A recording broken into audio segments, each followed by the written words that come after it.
Welcome to CrikeyCast, a podcast where we rewatch the episodes of The Crocodile Hunter and break it down for you. And hopefully you love Steve Irwin as much as we do. We are back. Episode 2. Episode 2. We are picking up where we left off with Camp Chili. And this week is crazy. Yeah, it's still... Hold on, stop. So sorry, we have to stop it. You have a check-in? I have to check in for my flight. You have to stop. What the hell? Sorry about that. Checked into my flight. Before we start, I just want to point out that I made a, what's it called? Impulse buy purchase last weekend. I bought Eric and I both these amazing Steve Irwin shirts. If you can't see my shirt, it says Steve, and it has a bunch of pictures of him holding different animals. I gotta say, it's pretty great. It doesn't even just have one Steve. It has Steve through the years, which is perfect. Yeah, it has 5 Steves, and a koala, and a crocodile, and a kangaroo, and just lots of smiles. It's amazing. It's the only thing I've ever bought off TikTok, and I love it. There you go. So I'm repping that today, just FYI. Yeah, and I'll be wearing mine soon. Yeah, Eric's not wearing his. Don't know why. I think it's tacky for us both to wear them on the second episode to the 5 people who hear this. Well, whatever. Okay, so Camp Chili Part 2. Yeah, second part of the pilot episode, which has already been a 10 out of 10. Whirlwind. Yeah. All right, you want to kick it off? Sure. So we kick off. Steve and Terri and Suey, the dog, are looking for a 10-foot croc. It's the mother of the baby crocs from the last half that we talked about, where a lot of them had been eaten by a pig, but they're on the same stretch of river, and they're searching for this croc, and it is nighttime. Yes, we are thrust into the dark again, and there's simply one flashlight shining through the trees. It's crazy that this is in the 90s, and they really didn't have... They had, like, pretty basic cameras, and they are going through the outback at night on the water, catching crocs, and also filming it, which is... It's all just crazy that they're doing it. Yeah, I still don't really know, like, how many crew they have, because it feels very, like, single camera. And I think it's one guy. So much stuff happens in this one where you would think the camera guy would react at all, and he doesn't. And I'm just like, what are the rules? What are the boundaries? Feels me, I'd be dropping the camera to try and help, because it looks like in this first scene, it looks like they both almost drowned. Yeah. So it's just such different television than we have anymore, or I don't know, that I watch. It's like reality. It feels very so real. Yeah. Yes. But tell us what happens in the first scene. Okay, so like we said, we're in the dark, and we immediately get a hilarious moment where out of nowhere, Steve just dives headfirst in the water. Yeah. You can't tell how deep it is. We have no idea if there are crocs in there. He's just launching himself. Good dive. 10 out of 10 dive. 10 out of 10 dive. Into the water. And I just wrote down why. Like, there's no lead up. Again, very, he was looking very for a croc steep. for sure. Yeah, but it's so random. Terry's immediately worried. Yeah. She's worried a lot in this episode. This is a hard episode for her. I think she's pretty scared the entire time. Yeah. Which I don't blame her for. And then he dives in again, and this time there is a result. Yeah, he jumps on a croc. It shows us one scene of him diving, doesn't catch anything. The next, he's diving and wrestling a croc in the water, and it's thrashing around. It looks like he doesn't have his feet on the ground. Yeah, it truly looks like you said, like, it looks like he's drowning, because he's, like, coming up every once in a while, gasping for air. We can't see the crocodile. There's a lot of thrashing. Yeah. And all this water is, like, really, really murky brown. Yeah. And Terry jumps in to help. Yeah, and then all of a sudden Terry's in the water, too. Terry's in the water. What is going on? I don't know, but they somehow wrangle it, and he starts saying, get it to the bank. And they drag this croc up to a muddy riverbank, which, one, is scary enough for me that they're not going to run into another croc and while they're going up the bank. Like, scary as hell. Yeah, I mean, so much of it is, he's trained and has a plan, but also just seems so improvised on the spot. Yeah. It is very improvised. I don't know. So then all of a sudden he's straddling him. They're tying the Croc's mouth shut. And Steve asks Terry to take his shirt off. Yeah, gets a little sexy. Gets a little stressed out, a little sexy. Yeah, he's yelling at her to take his shirt off, which she does. As a viewer, great moment. Yeah. To just see Steve unearth those biceps. It was very real. He was like, I guess they didn't have anything else to blindfold it with. Did they not, or is this how he always does it? Does he like to take his shirt off to cover the crocodile's eyes with? Yeah, maybe it's a part of it. Maybe it's his MO. There's a lot of talk of blinding and blindfolds in this. We'll get into that later, because there's a lot more. There's a lot more croc talk in this. When he takes his shirt off and they tie it around the crocodile's eyes, I wrote down, "Oh, is this a different type of show all of a sudden?" Which is a bad joke. So he's yelling at Terry and he's saying, "It's the 10-footer." So we know it was not the 10-footer. Oh, never mind. It was much smaller. Yeah, it was like a 5-footer. My bad. Ignore that. It was hard for me to track all these different alligators, crocodiles. There's 3 crocs in this one. God dang. But they get it. They get it into the boat. I don't even think they boxed it. They might have boxed it. I'm not really sure because, to be honest with you, this episode ends. There's like a roll of credits. Oh yeah, it's like a 2-part pilot. Yeah. So. And then I don't know. All of a sudden, then they're in the car again in the dark, driving somewhere, and yeah, they give us a big voice. So they caught this croc. I don't know. So what they caught that croc, whatever croc it was. Yeah. And it was not the 10-footer. No. Okay. Back on track. Yeah. So we then get the shot, and I really like the shot because they're driving in the dark. We don't know why, like I said, but all of a sudden Steve sees something and they get out, and we get 5 seconds of information on a glider that he found. Pygmy possum. And it was like, this whole episode is about crocodiles. Let's try to sneak in a different animal, but it was so fast and so short. The glider got very little screen time. I know. Well, it's funny, like, they really love seeing animals and stopping and talking about them, but sometimes it's just pretty uneventful. They don't give us, they just show it to us and then we move on. Yeah, after the episode, I was like, I can understand why they made that so short. 99% of this is about one crocodile, so it makes sense, but it was funny to me. So now we're looking for a crocodile in an irrigation channel. I got a call from a farmer. There you go. The farmer's dog had gotten eaten by a croc that's in its irrigation channel, and the farmer has kids, and he's worried that the croc's going to eat him. Yep. So instead of the farmer killing the croc, which we appreciate, he is going to call Steve and Terri, and they're going to come find it. Yep. So... Oh my God, maybe the scariest scene of anything we've seen so far happens. Like, we start off, it's nighttime. There's like a little water thing and then this big bank going up, and they show this croc. It's not huge. It's maybe 5 feet, 6 feet up on the bank, and then cut down to the water, and Steve is crouched down in it walking towards the croc at night. Yeah. And he's saying that since it's not in the water, he's going to have to approach from the water. I'm not sure why. He has to bait it to get it into the water so he can wrestle it. Yeah. And we watch him do that. The croc sees him, and it shoots off the bank so fast. It runs like 10 miles an hour directly into the water. 10 miles an hour is not very fast. 10 miles an hour is very fast. Oh, it is? It's like, all right, how fast do you think it was? 90 miles an hour. That's impossible. It was so fast. It just shot in the water. Yeah. But it was scary because you could only see it for a few seconds, and then it's in the water with him. Yeah, which is crazy. I know. And then he says, because it's dark, I have to crawl around on my hands and knees and feel for it. Feel for it. Yeah. So apparently the way he's going to catch it is he has some sort of filament net that he has in there, and he starts threading it around, and the goal is to get the croc to get tangled up in this net. That way they can pull it out and then take the net off. Yeah, and he's looking for bubbles, he's feeling around, and he's poking with a stick, hoping the stick gets bitten and not him.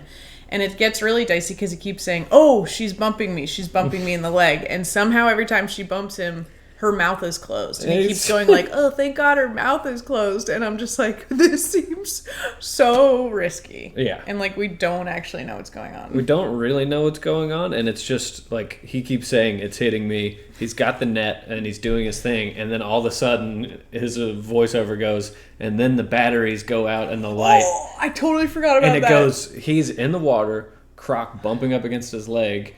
in the middle of the night, and then all the lights go out. Yes, and this is again where I was like, who's filming this? Because like on any other show, if you run out of lighting, you know, like there goes your show, and instead in this show, it's like, ooh, new element, Terry's flashlight is dying. Now Steve has to wrestle this croc in the literal dark. And you watch the flashlight go from like yellow to orange to out, and it just heightens it so much. And I know that I've watched enough when I was growing up of the show to know he didn't die in the first episode, right. But I was still as nervous as if I thought it could still happen. Yeah, it was crazy. It's nerve-wracking. I wrote down, what the fuck, because I'm just stressed out. He keeps poking with the stick and not getting bit. And I'm panicked because the lights are out. And he just keeps saying he wants to get it to death roll in the net. So he's trying to make it mad enough that it starts to do a death roll so it gets caught in the mesh. Yeah.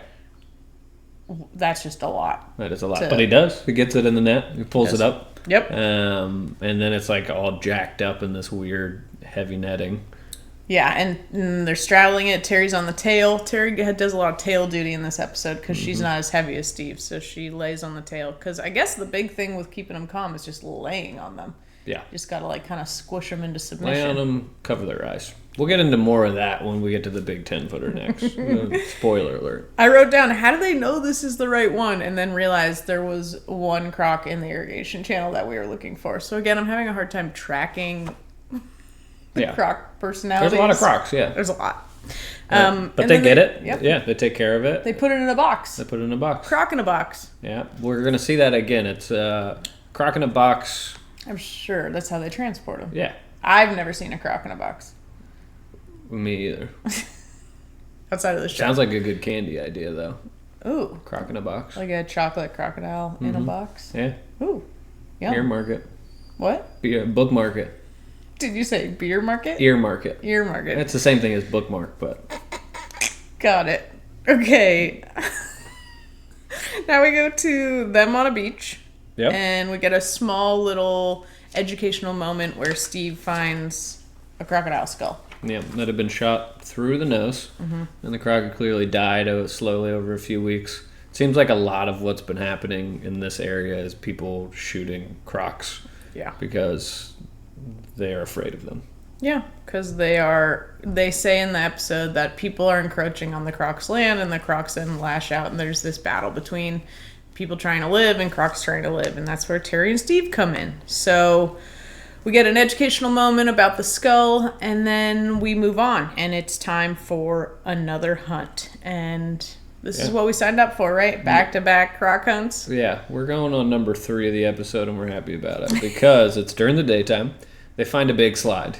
Thank God it's daytime. We get like a little bit less stress knowing we can maybe see what's going on. Yeah. It's funny because I think there's so much time in between clips, and Steve gets so excited when they find these mudslides, and he is jacked up, like slapping a tree, so excited. And at first I was laughing, and then I'm like, oh, this might have been like 3 days looking for this one slide, and they finally find it. That's a good point. Yeah, and my guy is stoked. Yeah, he gets almost more excited about a slide than he does the actual croc. Mm-hmm. That makes sense. But really, it's the art of the hunt, you know? They could have been a week in between the last clip. That's true. We don't actually know, considering he wears the same thing every day. Yeah. Yeah, you never know. You never know what day it is. We get this cute little... This is the first montage we've gotten now in this show. We get a little montage of him setting up the trap. And to me, it just feels very funny. Because, again, this is a high-stakes scenario. And we're getting this cute little do-do-do-do. Here we go. Setting up this really long... really nice trap so that the croc doesn't get hurt. Yeah. They go into, like, a little bit of detail of how metal traps get used a lot. But the croc will, like, death roll in it and hurt itself. So they use this big sock trap. Mm-hmm. I wrote down in here that Terry's helping him set it up, but he's giving a lot of advice. And to me, it feels like the first time she set up one of these, which begs the question for me, how many times has Terry been out on trapping big crocs in the wild? It feels like this is one of her first few times, which is crazy because, like, literally not but a few minutes ago on the episode, she was diving in the water in the middle of the night to help him wrestle a croc to the bank. Yeah, we truly, at some point, need to look into her background a little bit more because she doesn't seem inexperienced, but she does seem a little afraid and sort of new, but also like he does this all the time. So like, how long have they been together at this point? Yeah. How many times had she done this before they started filming it? Or was this a last minute call of like, all right, Terri, you're in for the show? She does a great job, but I'm also like, what? How did we get here, Terri? Yeah. Terri is down though. Like she hops on. She complains and is scared, but she hops on it quick. Yeah, dude. she does. She does. So they set up the trap, and I can't express to you how much I didn't know what was going to happen next. Me either. I truly didn't see it coming. I mean, if you as a listener could just pause for a second and guess 15,000 things that could happen next, you would never guess what happens next. Yeah. Because we get a little bit of a voiceover talking about how the best bait for crocs is wild pig. And wild pig are invasive to Australia, and they mess stuff up, including killing all the eggs in the last episode. And so, kind of in like a revenge arc for this mother who had her eggs eaten by a pig, we cut to a cornfield where they're hunting a wild pig that will be bait. Yeah. Hard cut, frantically running through a very tall field. We're just seeing like... It starts off running. It starts off running. We see little shots of legs and some of the dog. And I mean, Steve has a rifle on his back. Yeah, he's got a rifle on his back, which is a new look for him. And then like within a few seconds, Suey starts losing her mind barking, and we hear pigs screaming. Yeah. Absolutely screaming. We get a gnarly shot of Suey latched onto this pig, kind of like thrashing it around. And the pig is about as big as Suey. Yeah. It's a huge pig. And I'm just like, what? Yeah. One, Suey's trained to go do this, apparently. Yeah. The screaming from the pig is so loud. And Steve is yelling at Terri. It's kind of horrifying to watch. And it really was a little triggering. The video is so good because it's following behind Steve as he's running. So this camera guy's running full speed. They get to an area, Steve runs in the middle of all these corn stalks, and the camera's right behind him, and then he's on top of it, catching all of this, which is a dog biting a pig, Steve trying to jump on the pig, Terri getting it. Terri's running behind, but she comes into the picture too. It's a madhouse. It's a madhouse, and this is a children's show. Yeah. And I mean, they don't show when Steve shoots the pig, but it says you got to keep it live because it's better that way. Yeah, and it's screaming. So I think we do not see more like as much of this as there is, but it was still shocking. Yeah. So the whole goal of this is to grab this pig and then use it as bait so the croc will come into the trap for the pig. Right. They get the pig pretty immediately. Yeah. So that happens, and we're like, oh my gosh, that was a lot. So we're kind of taking a deep breath, and then more chaos happens immediately after. We cut back to they're on the water. Now we're back in the water. Again, at night. The time jumps, are a lot, but we're back in the water at night. They go, apparently the bait has been bitten. So they at first they see the rope where the pig was. It's already been taken. But they're not going to check the trap until the next morning. Or check the actual sock trap that it would be in. But they're stoked because they're like, she's here. Yeah. So they're still riding around, and then they see the snake on a limb. It's a python. On a tree branch. Yeah, tree branch over the water. And so they stop there to film, similar to the glider thing. They see a creature. Momentary educational book. Yeah, it's supposed to be cute. It cuts to it, and they're right over it. And Steve's kind of got his arm up on it, and he's like, oh, look at this beauty. And Terri's like, oh, it's making me nervous. I don't like it. And this tree limb's hanging over the boat. So they're on the water, and he's looking at the snake on the tree limb. Yeah. And then... No, you gotta tell him. They talk for a few seconds. It's funny, cute. And then next thing you know, you hear a crack. And the limb breaks, falls down. Snake falls on the boat. Terri gets washed out, lands in the water in the middle of the night where... This is really close to where their 10-foot croc just ate an entire pig. Steve falls down. It is mayhem. My jaw was on the floor. Yeah. It was so crazy because it feels like the camera guy's shooting this from the bank. So he's you see the whole boat with Steve and Terri in it, and then boom, like that, the tree limb breaks. They both fall out of the boat, and Suey falls out of the boat. Yeah. And then they forget about... We don't circle back for Suey for a minute because Terri's out there and she's getting Steve carried. doesn't fall in, actually. Just Terri and Suey. Just Terri, yeah. So he starts saying, don't freak out, don't freak out. And they do a long voiceover. Here, because it's so hectic, they're doing a voiceover over it after the fact. He's like, you can't freak out in the water because it'll attract more. Yeah, because attract crocs. If you thrash it, the animals like shark. He says sharks too. Yeah. Sharks and crocs will think that you are wounded, yeah. and that's when they come after you. So Terri is in the water going like, stay calm, stay calm, stay calm. Yeah. She's trying to stay as still as possible. Yeah, she wants to know where to go. And he's like, I wrote down, don't panic, stay still, don't swim, and don't swim for the bank, because he says crocs hit hardest at the water's edge. So like her instinct is kind of to like, I got to get out of the water. And he's like, no. Yeah. You have to get back in the boat. It takes him a few seconds. And the cameraman is so still. Yeah. Like, he's just getting all of this. So the camera person is not there to help, clearly. Ice in his veins. I'm assuming him. Ice in their veins. Ice in that person's veins. Yeah. And Steve keeps saying, what a drama, which I feel like is my favorite new phrase for any time things go wild, is just to be like, what a drama. Yeah.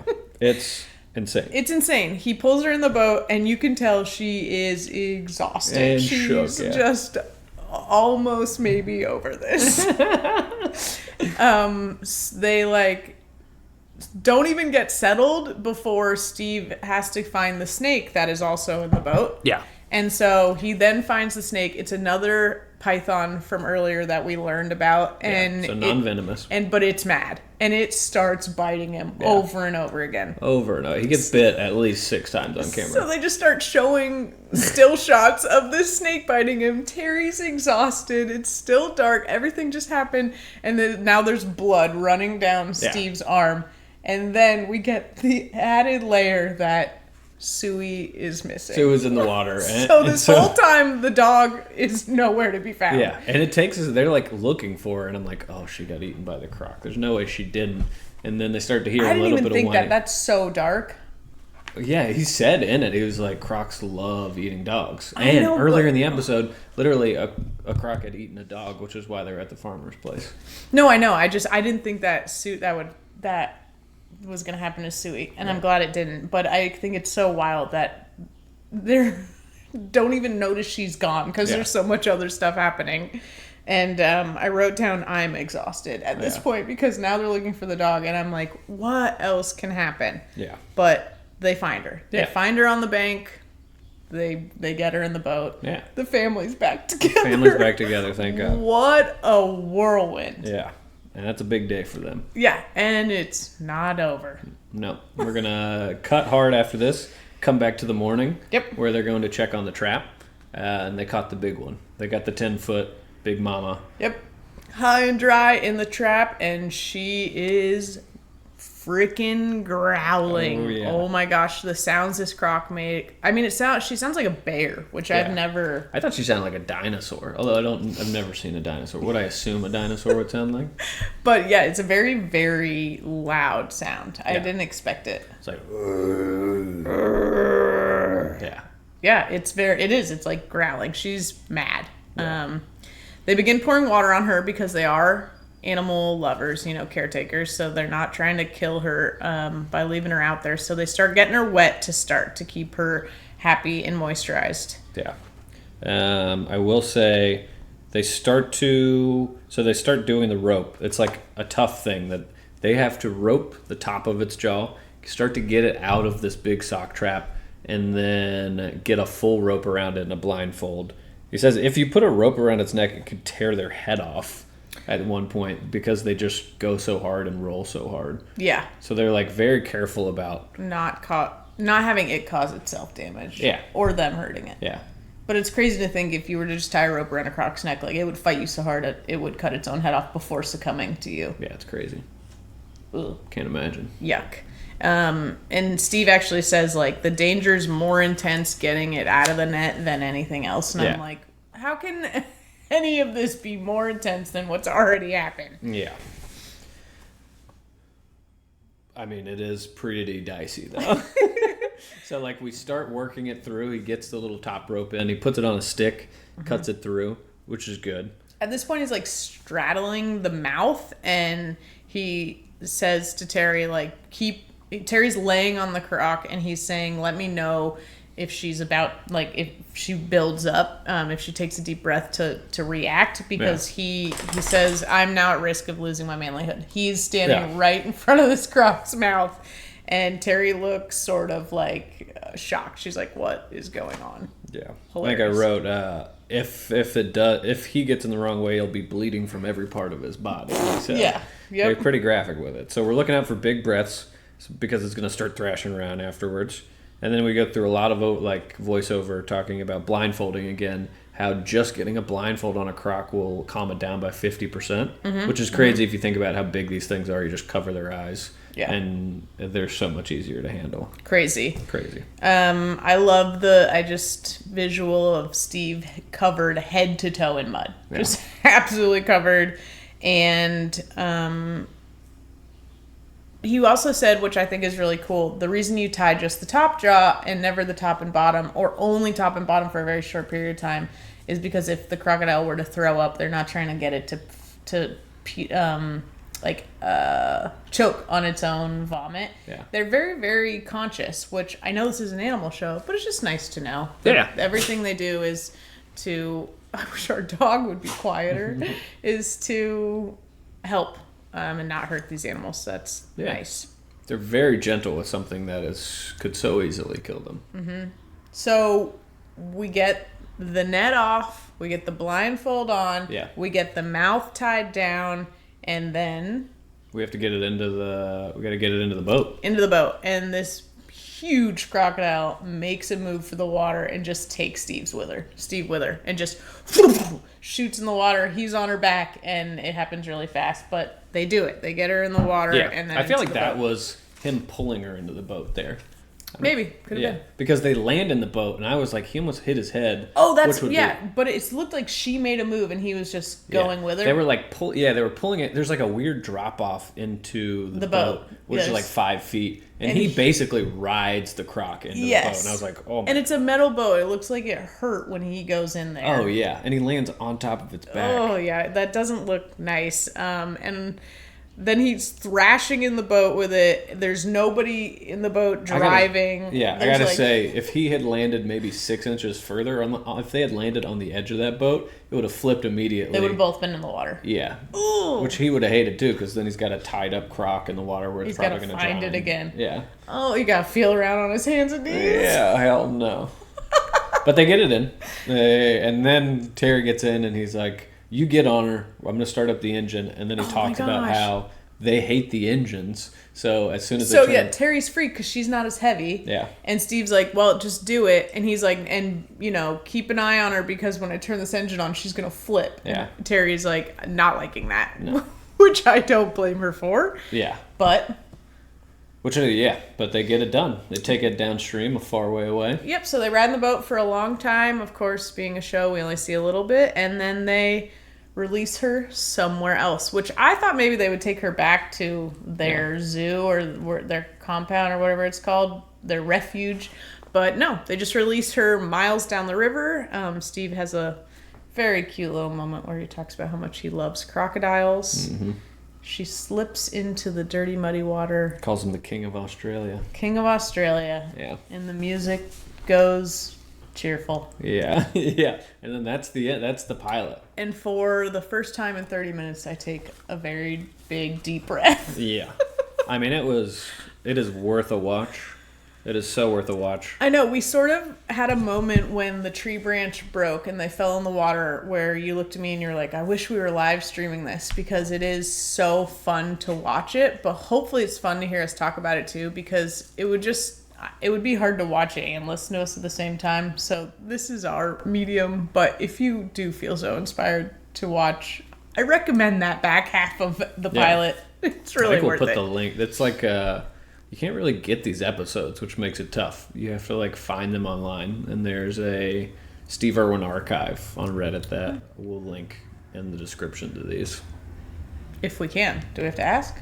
We'll figure that out. That's for us to figure out and you to enjoy, but hopefully you like listening to us talk about it because we love talking about it. Yeah, and I think we should, for an inaugural finishing of the first... The first pilot episode. Yeah, we should give it a score. It would be nice to give the score to each one. It'll be a work in progress, but give it a CrikeyCast score? I mean, for me, I really can't score this anything but a 9 out of 10. Okay. I'm going to give it a danger. Because this is one packed episode. Yeah. I don't know how they can keep this up, but maybe they will. Yeah. I'm giving it a full 10 out of 10 dangers out of 10 dangers. There you go. Yeah. Doesn't get any better than that. I know. I'm excited to see what's down the road. We have so many of these to watch. I don't even know what's going to come up. Yeah, there'll be a lot. If it's going to be as exciting for everyone, I can't wait. Cool. See you later. See you next time.